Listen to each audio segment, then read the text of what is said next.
I did.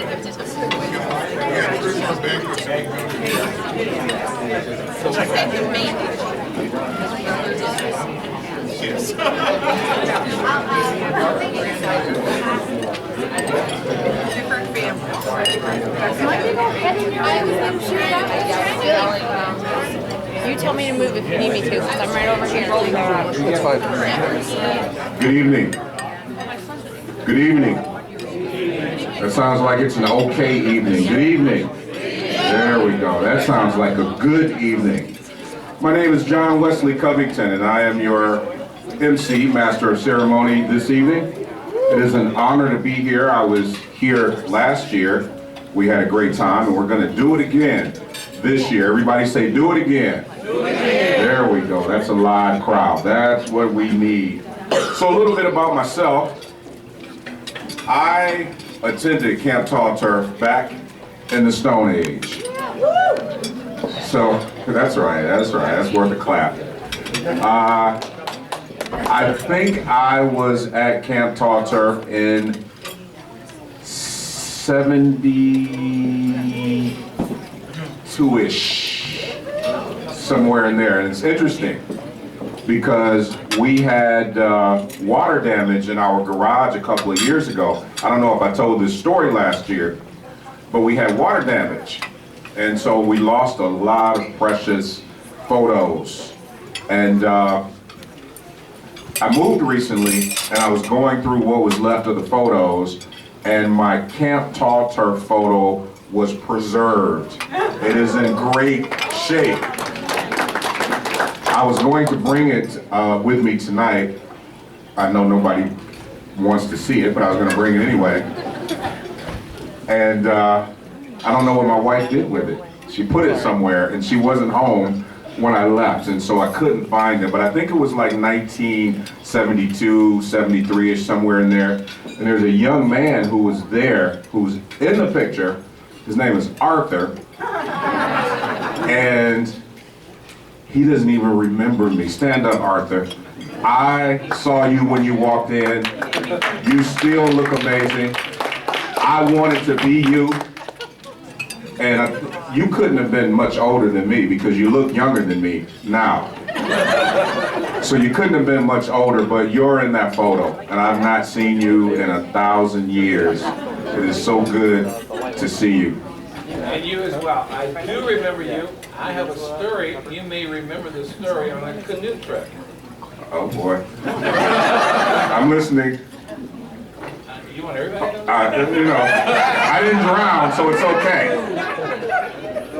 You remember me? Oh yeah, you're a little bitty guy. I was, not so much anymore. No, you're not. You're a little bitty guy. And you're little, okay? Yeah. We were going down. I had no idea this guy remembered me.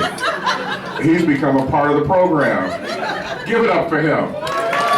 Yeah, actually we staged this. No, we didn't. Never forget. Right, well, when I heard the name Covington. That's a proctor. Yes. See, I know, I remember all this. Right. When I heard the name Covington, right away I went, oh my goodness. You were a little bitty guy. And we were going down the river, the White River. And he was so little, so we had like, I think Ron, you were on this trip too. And we were going down the White River. It was a rough river that summer. He was in the canoe, and with another guy, he was in the middle because he was too little to pedal.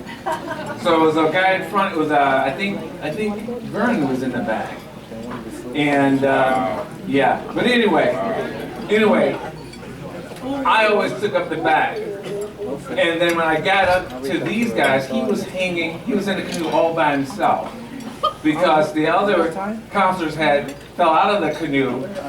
Well, not falling out. Let me put it this way. They were trying to get the canoe back into the river. He was in the canoe going down the river all by himself.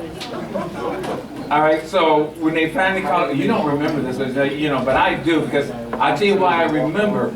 Because I was worried, oh my goodness, we never lost a kid on the river before, and it came very close to losing you.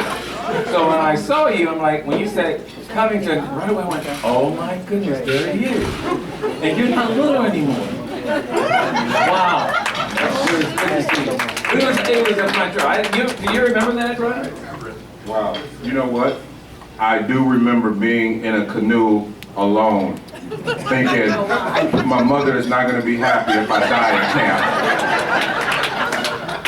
And I think I that don't was... remember the specifics, but... Oh yeah, I remember that. I think though that was the last canoe trip that we went, that we did in the first week of camp, because the river is still pretty high.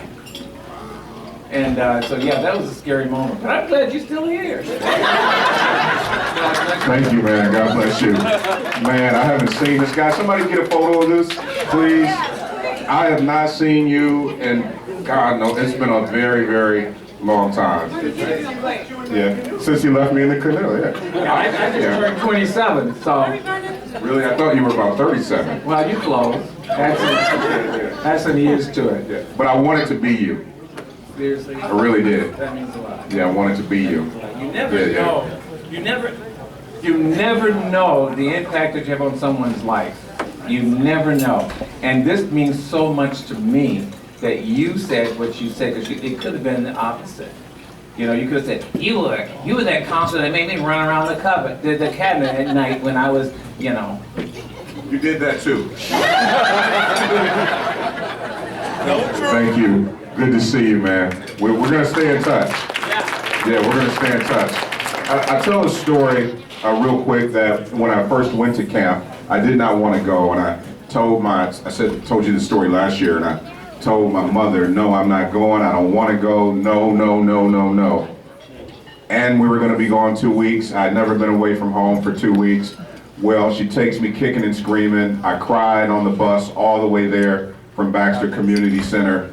And when I got to camp, the next time that I shed a tear was when it was time to leave. Camp Tall Turf totally changed my life. So it was interesting that last year, they'd asked me to come in and MC, and I said, oh, by the way, I went to Camp Tall Turf. So it's one of those full circle stories. So honored to be here. On that note, I'm going to ask Reverend Nathaniel Moody if he would come up and do an opening prayer for us. Do we have any other elected officials here tonight?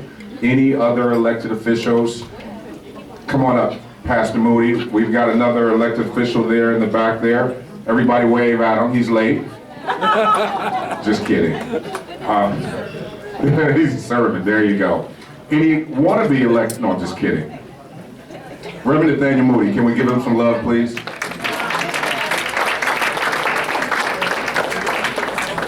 If you'd be so kind, let's bow our heads. Father God, we just want to thank you for the night, Lord. We thank you for having this opportunity to feast, to fellowship, to talk, and to enjoy each other's company. And Lord, at the same time, Father, let this be a momentous occasion with a joyous spirit that we all, Father, will walk out of here tonight understanding what our role is to support and help Camp Tartar. In Christ's name we pray. Amen. Amen. Thank you. Everybody say thank you, Reverend Moody. Thank you, Reverend Moody. All right. Next, I am going to introduce a young lady. Her name is Kathy Pondexter, and she played for five different WNBA teams. Five.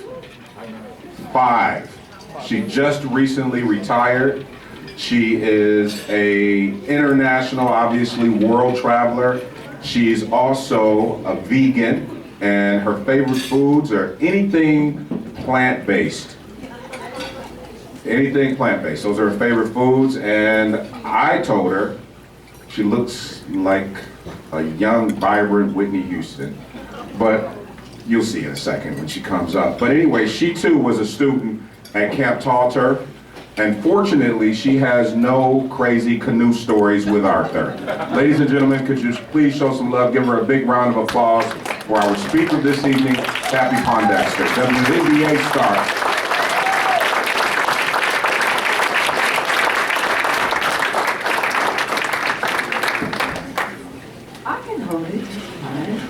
All right, well, since my bio is in here, I don't think I should talk, so I'll talk to myself. No, I'm joking.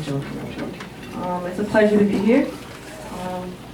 It feels really good to kind of back, I guess, where I started or where it all started. So thanks for having me. I want to kind of talk about the art of giving back. I remember being this young kid, getting up every morning to chapel, and not really knowing what was ahead of me.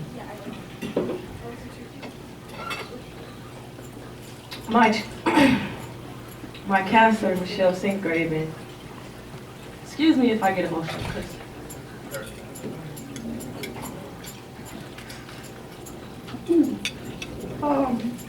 Michelle Sinkgraven was a very special person to me.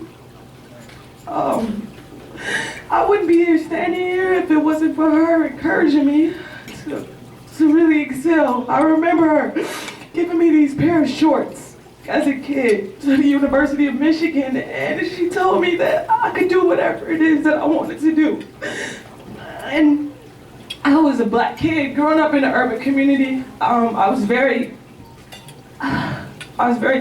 thankful for my parents just instilling me great values at a young age, but Michelle Sinkgraven was a counselor that I've always and will always remember for the rest of my life because she encouraged me with these shorts. Really. So the whole time I thought I was going to the University of Michigan, which I could have, but I wouldn't be here talking, so excuse me for crying and being emotional.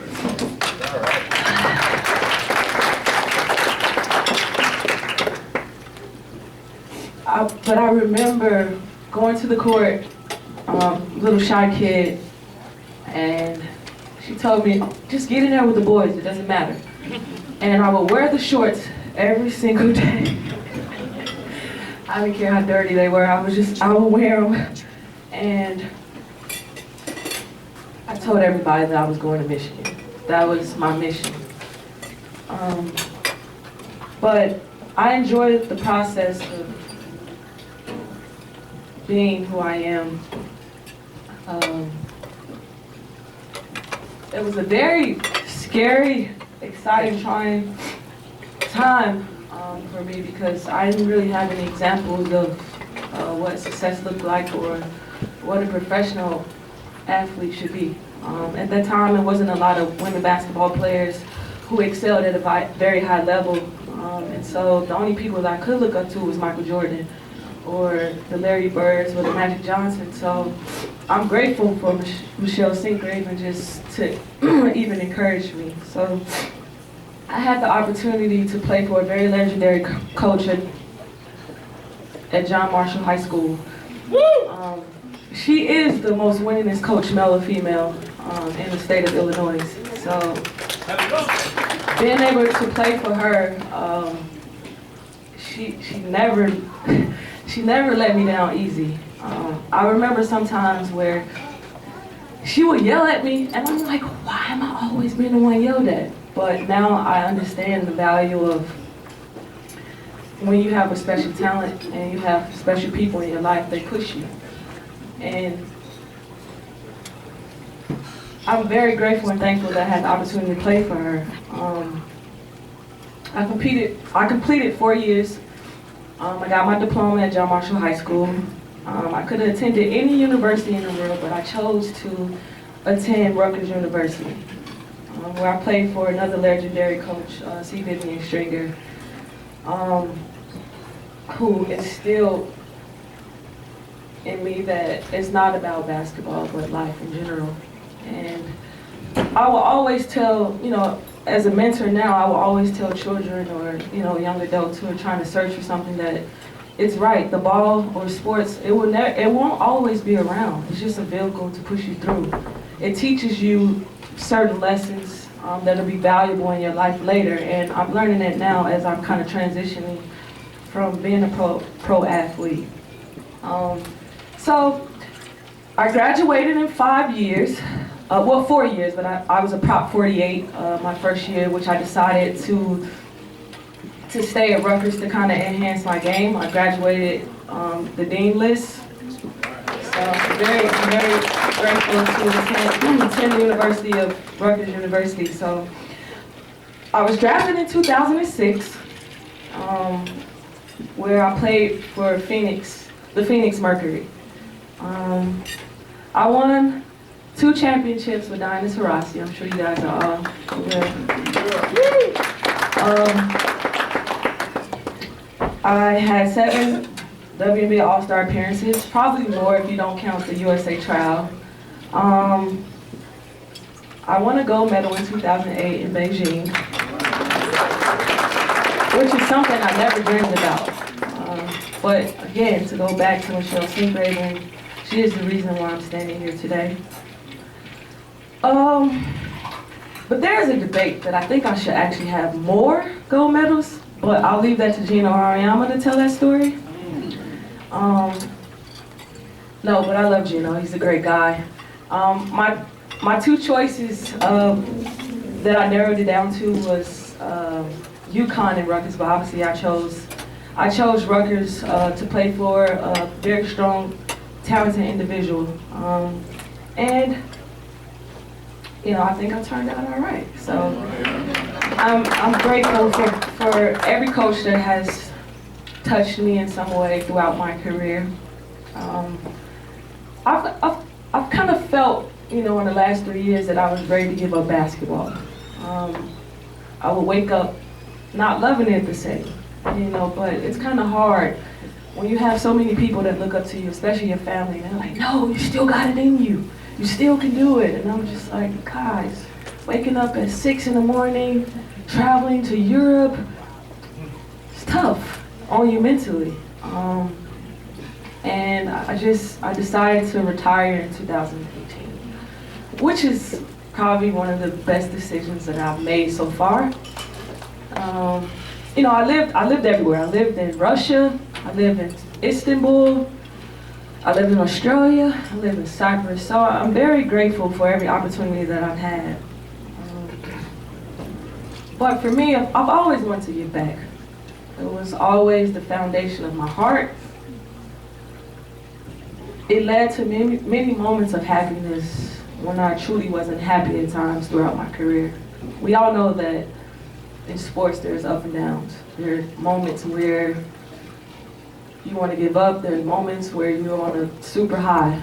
And through it all, giving back was just something that always kept me grounded. So all the many people I've helped in my life, I realize I've only existed because of them. I'm still here because of them, and I'm super grateful and thankful for the drive that they give me to keep excelling and keep giving breath to the youth that we're around every single day, for a chance to them to live up to their dreams. I want to thank Camp Tall Turf for just believing in me, giving me a platform, an opportunity to dream as a kid, to do things outside of the box that you don't really get to do, and to be a kid, really. I want to thank Michelle Singraven and her family. I want to thank my family, and most importantly, I want to thank God. And most importantly, to the future generations, you can do whatever it is that you dream about doing. The universe is really yours. It's up to you. It's filled with so many amazing things. And you have to know that your dreams are limitless. You give us silly adults hope, believe it or not. Even though we seem to have it figured out, we really don't. We learn from you every single day. So thank you for encouraging us. So no matter how large you become in life, give back, because the true circle of life is one big old circle, and it always comes around and around and around. Time after time. So thank you. And yeah, it's great to be back, and I'm truly appreciative that I'm a product of Camp Tall Turf. So I hope I can serve you guys right throughout my career.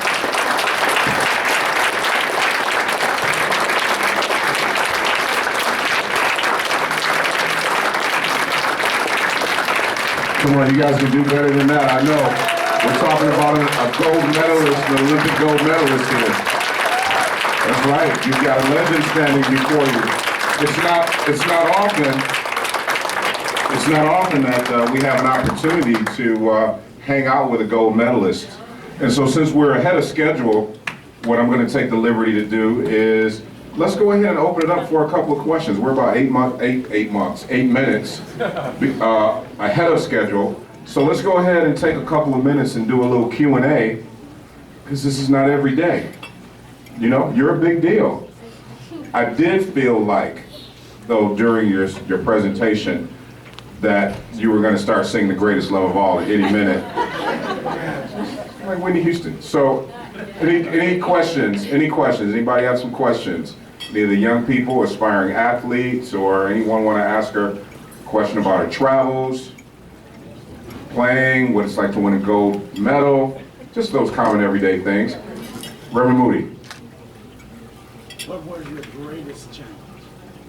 Wow, that's a great question. Would you repeat it so that in case I didn't hear it? Yeah, my greatest challenge would probably be last year, where I got waived from the LA Sparks, and I was shocked, I would say. You know, it's not normal that an athlete of my stature get waived in the middle of the season, especially when they know the ultimate goal is to win a championship. At that moment, I wanted to quit. I can be honest about that, but I cried for 24 hours. The baby inside of me cried. But my fans and my mom encouraged me to not quit. And when the young fans hit me up about not quitting, on that note, it kind of pushed me. But literally, I turned my phone on for 24 hours, and the moment I turned my phone on, my agent called, was like, a team is interested in you. But in that moment, I've never felt defeat. It was hard to even like face the world, honestly, because, and I don't like to compare myself, you know, but we do, it's the human in us. I'm like, well, this person, that person I won gold medals and championships with, or, you know, I played on this team with, you know, that's my first instinct. But I think the strength, the God strength that's inside of me, allowed me to get back up. And I finished the season with the Indiana Fever on a very high note. Some would say because it wasn't a winning season that it wasn't successful, but I went to a team that was 1-16 in the first half, and we finished 6-21 in the second half, and we won on the final note. So I would say in those moments, it was probably the most discouraging time and hard time for me in my career. Yes, sir. I've seen some photos where it looks like you've had opportunities to teach and share and coach young people around the world. What's that been like for you? What's it been like to teach and coach and share since you retired? It's been great, honestly. I did a sports envoy trip with the U.S. Embassy in Malaysia and Indonesia, and the reception of the kids were like, I mean, you couldn't deny it, because one was a Muslim country, and the kids had never played basketball before. And the moment we introduced them to the game, they were in love. And to see the joy of the kids, I mean, it warms my heart, because like I've had the opportunity to do everything in my career that I've ever dreamed about doing. And to see like that it was hope in their eyes, it encouraged me to just continue to strive and be great for them. I have a question. When you think about Camp Tall Turf as it relates to your development, what do you think it did most for you? For me, I would say Camp Tall Turf, it made me appreciate nature. It made me appreciate the universe in a whole different way, because at the end of the day, like, I'm not saying that, you know, something's gonna happen, but if it does, like, nature will be able to tell us first. And Camp Tall Turf made me appreciate everything from waking up, going to chapel by the lake, to going camping at night, to making our own fires, to sleeping in cabins with other mates and making arts and crafts for our parents, which my mom still has to this day. So being able to see, you know, the development from a kid to now, I think it's worth it. You know, a lot of families have moved away from bringing kids to camps for whatever reasons, but I think it's probably one of the greatest things ever in the development for the kid. Now that you got a chance to go all around the world and see a lot of crazy things, see yourself some crazy things, how do you process this community here in Grand Rapids? Like a sort of perspective as opposed to what you've seen in the world?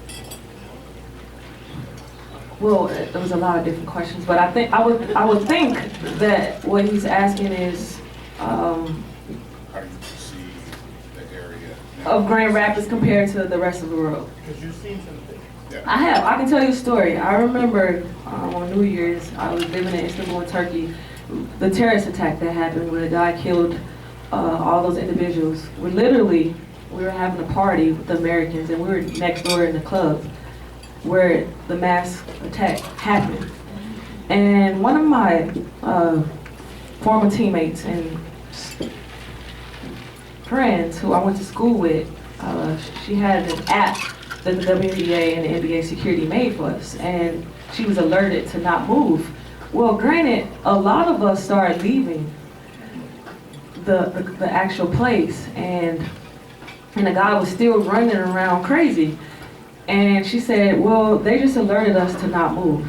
And so we stayed there for like, I want to say 7 to 8 hours. So that was probably the craziest thing that I've ever been a part of. But in terms of, I mean, people are people all over. You can learn so much from, it doesn't matter if it's in Russia where it's cold and it's never sunny, you know, and negative 42-degree weather every single day, to, see, it's the same. But I think they're valuable lessons to be learned when you travel, because every culture is different. But I would say it's cultured me to be able to relate to a lot of different cultures. You know, not everybody can do that, but basketball has given me an opportunity to be able to do that. And now it's something that I've taught my family. You know, they've come to every place that I've played at, and now I can teach my kids. So, what's your favorite place to live outside of America, and why? Wow, that's a great question.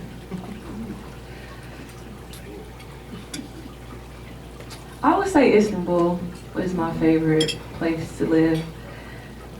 Because there are two sides. There's a European side and an Asian side. So it's a more modern Americanized side.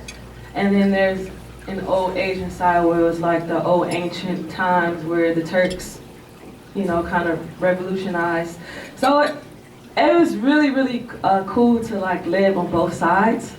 I like because I could just order Ben & Jerry's and it would be there in like 5 minutes. Krispy Kremes was there. But you're an athlete, you don't eat that stuff. Well, at the time I did. Because I could run it all. That's the secret. Yeah. So we've got another gold medalist, or was that something else? Ron, did you have a question? Did you win a gold? No? No. Okay. I thought, but I was wrong. Yeah. Bernie said you are golden. Yeah, no, I'm just teasing. Do you have a question though? Backyard basketball gold medal. Yeah, backyard basketball gold medal. But he was quite a guy though on the court. So I remember that. I was out, so I didn't hear it quite at the beginning. How did you get to Camp Tall Turf? What was you grew up in Chicago, obviously. Yeah, I went to Chicago West Side Christian School. Okay. With Pastor Wolf and Kathy. And, you know, my mom, she's a busy person, Yeah. so she always would find little unique things for me to kind of get involved. I started traveling abroad at 15. So my first basketball program, I went to Germany, I went to Brussels, and that kind of like started like the whole basketball adventure. But she would find cool things, and she told me that I had to go to Camp Tall Turf, but I loved it, so it just worked out. So you remember riding the old bus up to camp and all that? Did they do that, or did your mom bring you up? Yeah, we were in a school bus. Not a school bus, I think a van, or some church van. Okay. You remember what church that was? Chicago Westside Christian Okay. School. So it was a school that brought you, okay. Yes, but it's also a church too. Yeah. Was that in St. Yes, Lawndale? yeah, yeah. Big campus. Arthur has a question. Yes. I think we both have something in common. I also graduated from Marshall. Oh, cool, Commando Pride.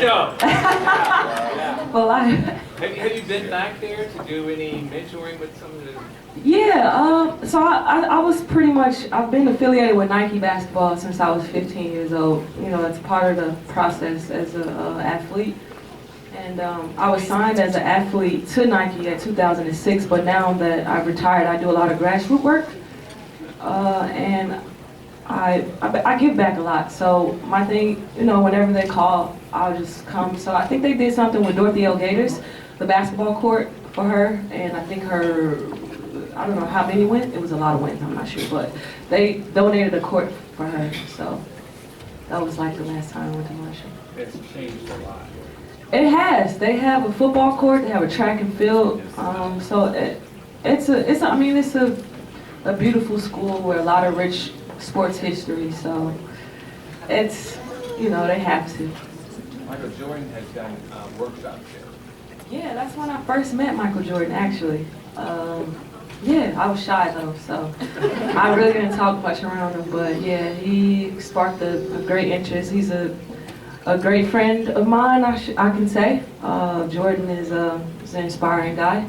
He knows a lot about the business, and yeah. It's not too shabby. One last question. Anybody have another question? Yes. Okay, we'll do two. We'll do yours real quick, and then we'll come back to. Yep. Oh, the naughtiest thing you did at Camp Tauter that you can talk about. Hold on, please. Micah, turn the camera off. Well, you guys don't have to worry. I didn't do anything naughty. I just wore the dirty shorts all the time. That was really it. But I can say I enjoyed the cafeteria a great deal. I look forward to that moment. Breakfast, lunch, and dinner. All right. The last question. Just real quick, comparing the WNBA games compared to playing overseas, across the world. Compare the WNBA to playing overseas. The reception that you get from various countries. Yeah, they're very supportive actually in Europe. Way more supportive than we are. And it could be the timing of when we play. You know, the summertime is a family time. A lot of families like to get together and do things.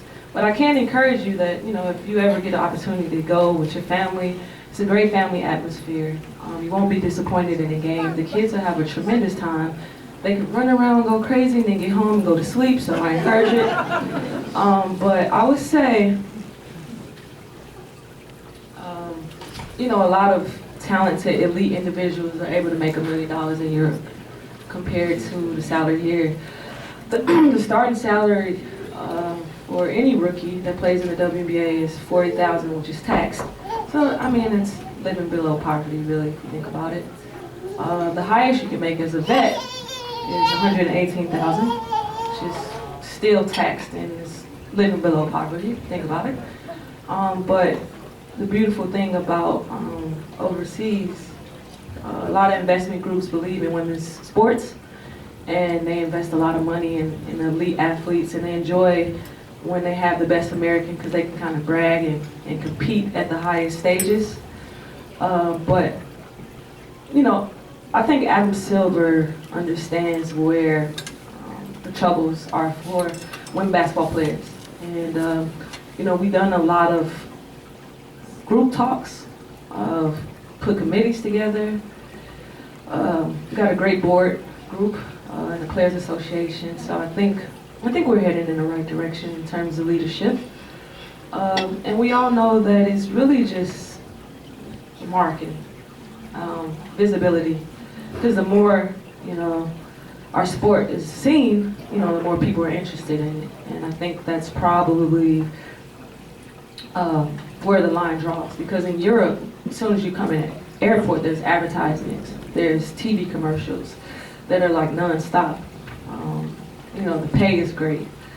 And, but, you know, it's a disservice too, because a lot of my career I spent by myself and not with my family. So I miss birthdays, I miss my grandparents getting older, I miss some family members dying. I mean, it's, you know, it's hit or miss, depending on who you are, because it takes a very strong individual to be in another country for most of the year. You know, you live there for 7 to 8 months out of a year. But, you know, if you're strong enough, if you like to travel and you love culture, I think, you know, it will be great for you, and it'll help you in your second part of your career. Where do you keep your gold medal? Well, for a long period of time, it was in storage. Where's it now? It's at my house in LA. I'm just not the bragging type like that. So, you know, a lot of awards were like given away, depending on how I felt after a game. But, you know, the gold medal is obviously something that is monumental and that, you know, is something worth cherishing. It's worth a lot of money, too. But, yeah, it's at home right now. I actually took it on my last trip when I went to Malaysia. Fantastic. I would say that Camp Tall Turf is instrumental in creating legends. Would you guys agree with that? It's obvious, very apparent. You know, if there were some sort of Camp Tall Turf reunion of some sort, it's no telling where the kids, no telling what they've done in life. I can say we. No telling what we've done in life, you know, all of us. Camp Tall Turf is amazing. Thank you so much. Can we show her some love? Give her a big round of applause. Thank you so much for being here. We really appreciate you being here. Awesome job. It's not often that you get to hang out with a gold medalist. Oh, and from, I forgot it that quick, from Marcus Hargrave and the board and all of the folk here at Camp Tall Turf, we'd like to present that to you. Thank you for being here. Another gold medal. There you go. Fantastic. Now that's something to go home and talk about. You had a gold medalist here tonight. Great job. Great job. I don't know what the odds are, but I'm sure it's some sort of crazy number, the likelihood of winning a gold medal. It's got to be, I don't know, I won't guess. Yeah, she said a lot of hard 6 a.m.s, coaches yelling, etc. But there's one thing you have to possess, and that's talent. That's talent. Yeah, passion as well. Now she did a 2-minute speech, now she wants to talk. We got warmed up with that Q&A. Yeah, great job, fantastic. It's such an honor to have you here this evening. Did I see Eva? Yes, you did. Eva Proctor. Everybody say, hey, Eva. We could write a little story or a little something, and it would be when the camp kid has a crush on the counselor. That was Eva. Was that 72, 70? It was a long time ago, but you look amazing. You look amazing. Yeah, I know. She didn't know. She didn't know. It's the first time I ever said that. But she's as beautiful as ever. We're going to go ahead and we're going to announce the 50-50 raffle winner who's going to come up and assist with that, and also the raffle winners in general. And then we're going to have the man, Marcus Hargrave. He's going to come up as well, and he's got a presentation that he is going to do. Hello, Christiana. Hi. Everybody say hi, Christiana. Hi. Isn't she pretty? So, how many am I picking? Just one. All right. This is for the 50-50 raffle.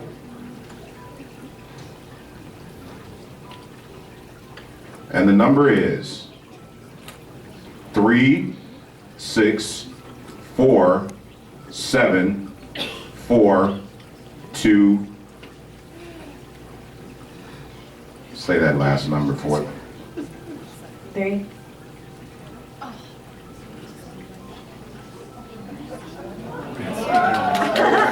Right where? Ah, excellent. Oh, wow. He won and he turned it over. I'm not going to do that if I win. All right. And then we've got, okay, so we've got the smoker. Yes, all right, I'm gonna pick one of those. All right, shake it up a little bit for me, Christiana. Isn't Christiana doing a great job? You're the best. Is that your mama? Oh. All right, I'm gonna let you say it, okay? 69. Is that you? Well, stand up. You want a smoker. Wow. Wow. She starts giggling. That's me. Wow, how do you feel? That's a big deal. Wow, congratulations. Now, can your husband or whomever, can they cook? Okay. All right. And then we've got, what are we raffling off now? Okay, 5 items. All right, over there to the left. Shake it up for me, Christiana. All righty. And the number is 630500. Is that you again? Oh, just kidding. Oh, the number on the back. 80. Well, well, well. Fantastic. Have you ever won anything? She's like, I'm always winning. All she does is win, win, win. No. All right, we got one more? We got 4 more. Well, I better speed it up. Marcus is going to be giving me the side eye in a minute. 47. 47, all the way in the back. All the way in the back. Shake it up for me. You know, you could do this for a living, Christiana. You do a really good job.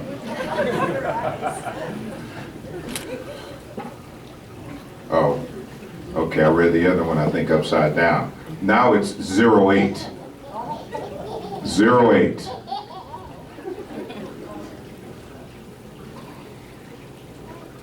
Actually, that's 80. Yeah, I don't know why. It's yellow too, and it says 80. You said you win. 5. Number 5. All righty. We got a winner down here in the front. Fantastic. All right, you pick it. Here, I'll shake it and you pick it. We got this last one, correct? Last one? 2 more. All right. 42. 42. Hoffman, I think so. Is that you, Dr. Ron? Yeah, I think it is. He was quite a basketball player. All righty. Okay, so.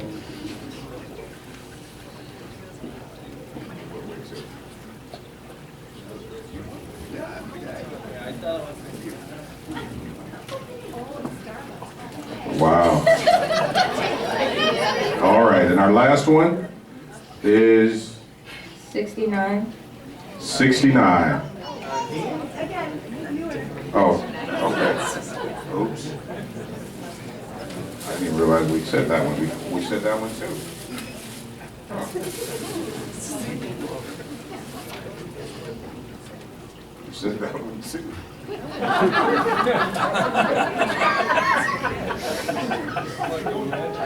What's going on, Pastor Moody? All right. 65. 65. 65 here? Where? Oh, wow. You know somebody, huh? Thank you so much. And everybody say thank you, Christiana. Great job. Thank you, Christiana. All righty. Coming up next, we've got the Camp Tall Turf Ministries president, and the CEO. His name is Mr. Marcus Hargrave.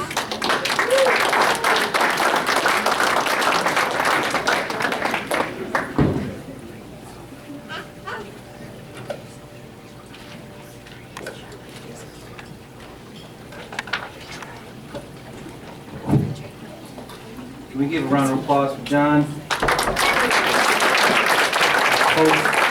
Host John Covington. As you can see, he is a professional. So if you guys have an event, I highly recommend hiring host John Covington. On your tables, there are some chrysanthemums. So if you have a birthday that's closest today, you two are a winner. So whoever has the closest birthday to today gets a chance to take those nice chrysanthemums home. Okay. Good. You guys hear me okay?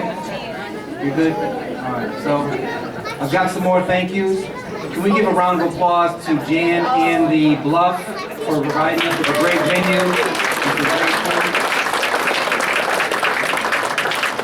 I also want to say thank you to Request Foods for sponsoring tonight's banquet. Thank you as well to our table sponsors, Barron's Hendrick Spice, and Postma, Lydia Kuyvenhoven, Timber Strat, Denise Fozzie, Dr. Ron Hoffman, Mrs. Proctor, and also Laura Watrous. I also want to say thank you to the banquet committee, board chair Lydia Kuyvenhoven, also to Nicole Cheeks, Tammy Ulrich, Suki Brasser, Ashley Johnson, and Christine Vanderwall. Can we give them all a round of applause for a great night? Finally, we cannot do what we do at camp without the numerous staff, groups, churches, and individuals that contribute time and energy. Whether it's the numerous CRC churches, the RCA churches, Baptist, Catholic, Episcopal, and non-denominational churches, we sincerely thank you. But there is one individual here that I would really like to honor. This person has a long history with Tall Turf. As a former LIT and counselor, for years he served us with his unique skill set. Along the way, he shared with me his desire to want to help others because of what he experienced at Camp Tall Turf. This developed into a drive to become a nurse. In doing so, he recently received certification to become a licensed professional nurse. This qualified him to be our camp nurse in which he served this past summer. He also shared with me how hard it is to work while going to school and receiving good grades. Like many of us, it's challenging. It's a challenging situation to have to pay for higher education. When I shared this story of having a young person go through our programs, help them find their purpose, and then not have the ability to pursue their educational goals because of financial difficulty, the donor volunteered to help pay off his term bill. So tonight, Adonis, where are you, Adonis? Can you stand up? Can we give Adonis a round of applause? His service, his encouragement, and faith during this time of service. Adonis, I'll bring you that check right after I'm done. Okay? He's ready, isn't he? Can't wait to get back to school. Amen. So last year before I started my speech, I gave you a quote from my wife, how I should present myself to the group. And she said, "Dear, don't try to be too charming, too witty, or too intellectual. Just be yourself."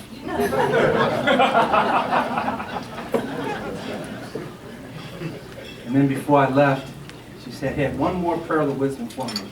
She said, "Remember, short people should give short speeches." That's my wife. So, in honoring my wife, I will be up here for a very short amount of time. So first of all, I just want to thank everybody here. I understand that I am a minority just because of how I look and what I do. But some of you in this room are minorities. You may not even realize it. As you look around this room and see the diversity here, suffice it to say, there are not a lot of places in West Michigan where this can occur. By being here tonight, you are actively supporting an organization committed to equipping youth and families for lives of reconciliation in God's world. What we do does not just impact those attending camp. By being here tonight, you can diversify your sphere of influence. By being here tonight, I believe God smiles because he sees all members of his family, which is our vision. We aim for diverse groups of people to live, learn, play, and worship together according to God's vision and wholeness. And speaking with a supporter recently, he shared with me that leadership in his business has looked the same for decades. And he believes this is one of the reasons why they are having struggles with diversifying their workforce. They've hired consultants, had job fairs to no avail. He's offering a starting salary of $35,000 with full benefits, including 10% going to the individual's retirement account. Now, let's take a second. Do we know anybody that could benefit from that? Think about the number of people in your neighborhood or your family or your church that could really use, that kind of job. We can help this company reach a diverse audience he seeks by just reaching out to our individual spheres of influence. So please let me know if you know of somebody looking for an opportunity like this, or if your company is struggling with that as well, trying to diversify their workforce. But please understand, the core of what we do is camp. For over 50 years of service, we've brought about change in the lives of over 10,000 campers. Many of the campers have similar backgrounds like mine. I come from the poorest of the poor. My mother said we came from the ghetto part of the ghetto. To this day, I've never met my father. See, but what my mother believed was that prayer works. Through his grace and mercy, my two younger brothers and I graduated from college. We also played collegiate sports. I've flown on the governor's jet. I've been invited to the presidential inauguration through 20 years of executive leadership at various nonprofits. I'm privileged to serve Tall Turf, and I've done so for the past 4 years.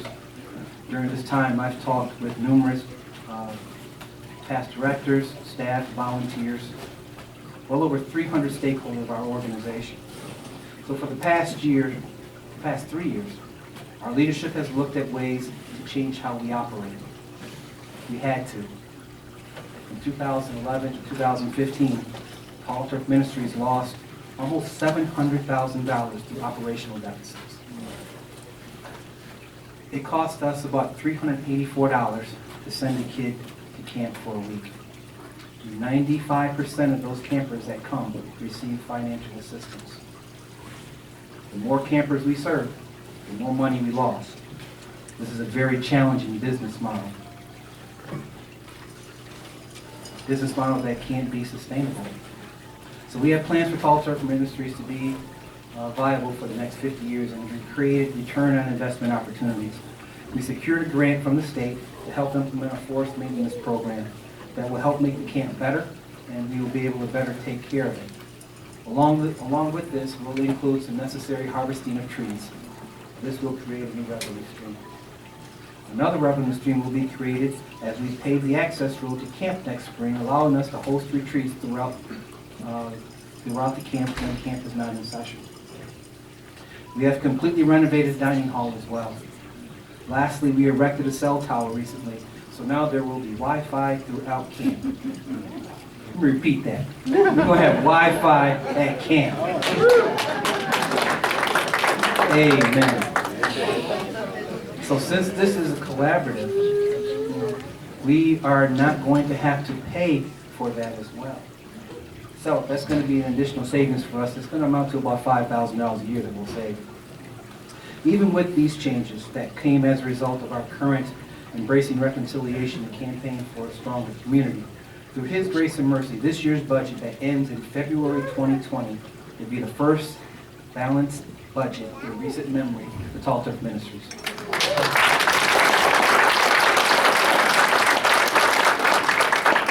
I was going to say give a round of applause to our board of directors, but thank you very much. But please indulge me as I think the video that we have takes a little bit more about why we continue to need your support.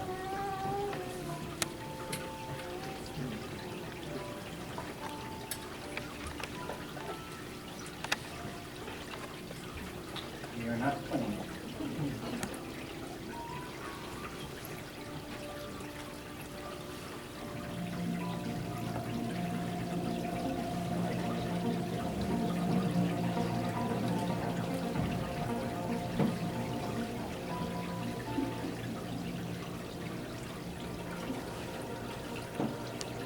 In the mid-1960s, there was a lot of racial unrest, riots in the cities, and my dad, Jim Bosher, along with some of his friends, wanted to do something to address the problem of the racial unrest in a creative way and also in a faith-filled way. He had had connections with camps before and thought that a way to work on racial reconciliation would be to create a camp for kids. Even though Talter was born out of the turbulence of the 60s, society still needs Talter. Sometimes we look around and we are dismayed at the lack of progress our communities have experienced.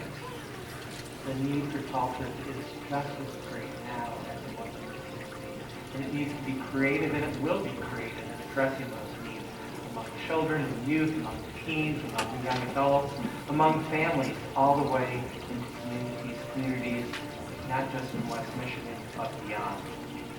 It was great to be able to look back over the 50 years of this organization and see how it served numerous families throughout Grand Rapids, West Michigan, and even into Chicago and also Detroit.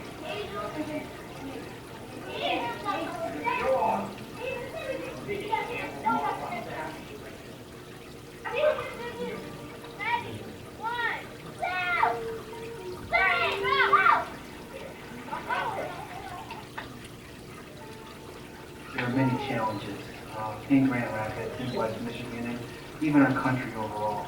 I think it's important for organizations like Culture Ministries to continue to do what we do, which is transform communities through reconciliation. I think one word summarizes what Camp Tall Truth is all about. Reconciliation. To summarize camp in one sentence, it would be to take people out of their comfort zones in order to teach them. It brings people from the city out to the country, to nature. It brings people who normally would not associate with each other together. It forces people to look around and see what God has created. Culture stands out to me in that they talk about both faith and racial reconciliation, which is something that the church is not really entering into that conversation. So they stand out to me in that regard, that we are talking about race and different issues around inequality and justice, but we're also talking about that from a Christian perspective. I had a cousin that worked here, and she was like, "You should work at this camp." First I was like, "Nah, I'm good." But then she was like, "No, really." Then I came, and 3 years later, it's one of the best decisions I ever made. It seems like anywhere I go in Grand Rapids, I meet someone that has either gone to Talter, know someone who has worked at Talter, or who has been personally impacted by Talter. That's been passed down here that were up at our commissioning service to my neighbors on Lafayette Avenue. They have told me, "You work at Camp Talter? I was there as a kid." That had an impact on us. We aim for diverse groups of people to live, learn, play, and worship together according to God's vision. We have a lot of campers that qualify for a substantial amount of scholarship dollars. We need support to be able to offer the services to these youth and families in need of our services.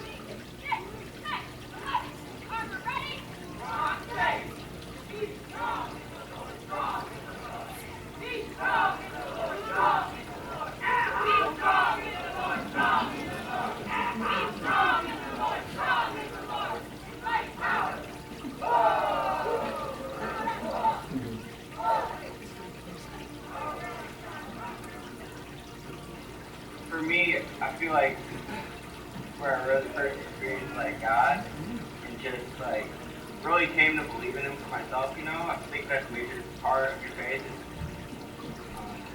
You have to take that step of making it your own. Like, especially if you like grow up in a Christian household. Culture creates leaders. Culture has been creating leaders since it began 50 years ago. And these leaders are making an impact in their community. Campers have staff, board members. And we want to continue that. We want to continue to create leaders for the community, for not just Grand Rapids. They go out to the world and they serve God's purpose for their lives. And your investment in culture is what is helping to create these leaders. The LIT. I see these 15, 16, 17-year-old kids come out of this program and become adults. They come out with confidence.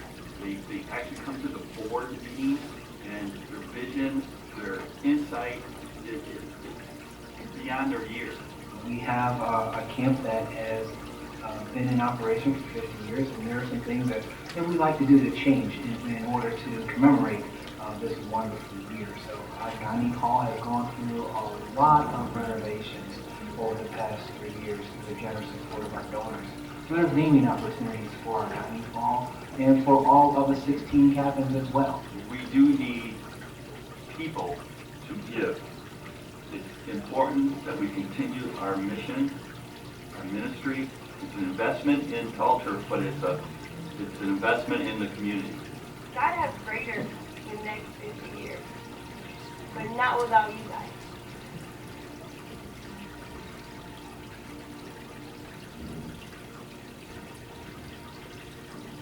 That video was put together by one of our former campers, Marcus Thomas. So he put together a great piece.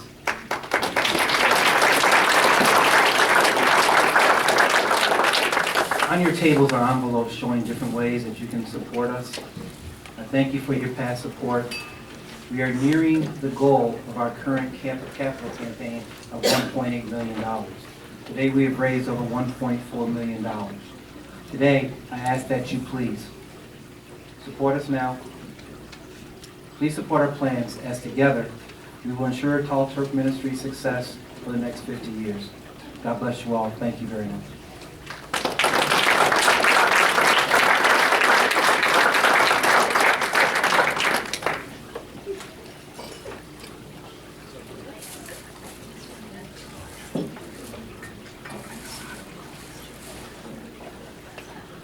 All right. Everybody got your envelope? Everybody got their envelope? Anybody need one? We got some extra ones, just in case. Well, I think that's about it. I want to thank everybody for coming out tonight. Is there anything else? My sheet is, I don't know what I did with my sheet. But, Madam Chair? Where's Madam Chair? We're all good? We're all good. Everybody have a good time tonight? Yeah. Was it worth coming out tonight? Do you believe in Camp Tall Turf? Let me hear you say, I believe in Camp Tall Turf. Say it again. One more time. Thank you. Good night. Thank you. I just asked her, did she have anything else? And she said no. I'm just kidding. I'm just kidding. Yeah. Oh! Okay, do you want to do that now? Okay, we're going to do that right now. All right. While we have a minute, we have movie maker Mo McCoy is here. He recently filmed at camp a movie about Camp Tall Turf called Spring Break, the movie. That will be coming out soon. Mo, can you stand there, please? Everybody can see you.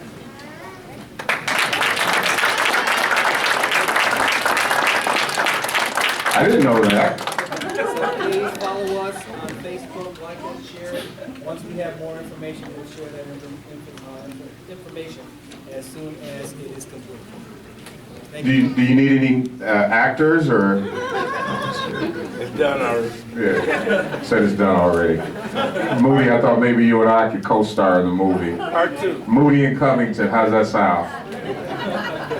We've got Queen Proctor in the building.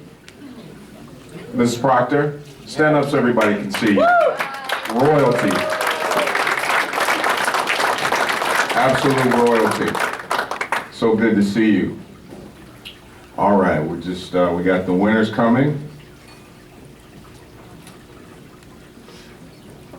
All righty. Say it again. Okay, gotcha. All right. Sleeping bags, number 5.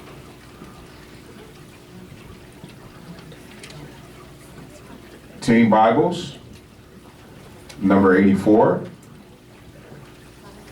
Tents, number 5. Fish tank,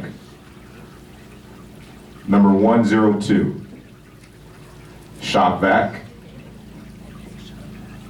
47. Life jackets, number 81. Volleyball net, number 69. Camper scholarship,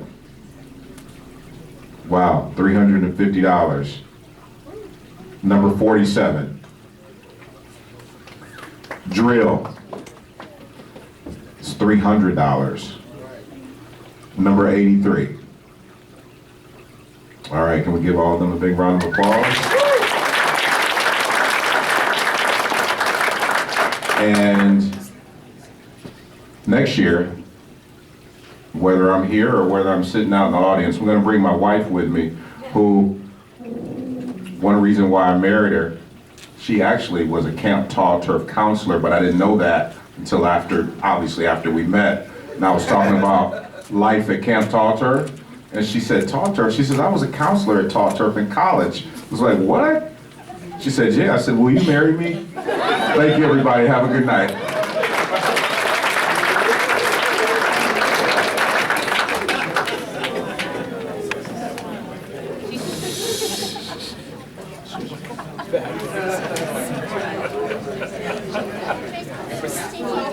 This is our summer.